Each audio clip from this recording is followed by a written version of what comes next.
I usually used to make 3 parts in Buddhism. Buddhist science, Buddhist philosophy or Buddhist concept, and Buddhist religion. It is very, very important to know the existing reality. That's Buddhist science. On that basis, possibility of transform, possibility of change. Now that's Buddhist philosophy. Because of that reality, so it is possible. Change, transformation. Then Buddhist practice or Buddhist religion. Because of that reality, because of possibility of change, then method or technique, that's Buddhist religion. So therefore, Buddhist science is concerned, there are 2 fields. Science of mind, science of matters. Now modern science, up to now, mainly focusing the science of matters in order to increase our knowledge and in order to find the reality, matters as well as mind. I think combination, joint sort of effort seems very necessary. As far as the reality of matter is concerned, modern science much developed, much advanced than Buddhist science.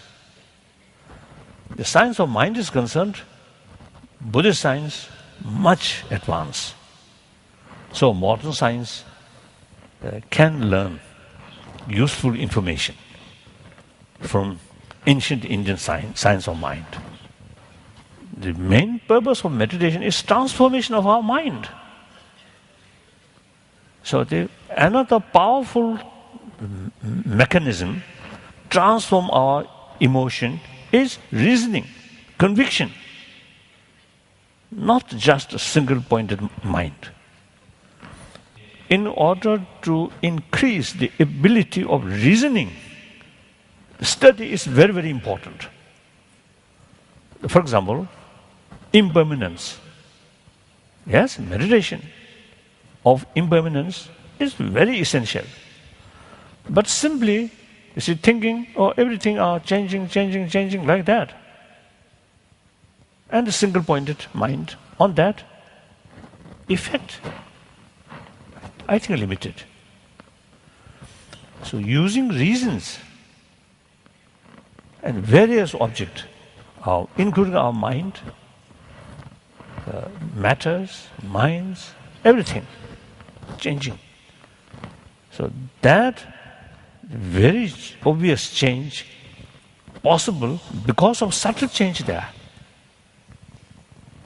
The obvious change within 1 year happen or possible because of change within month.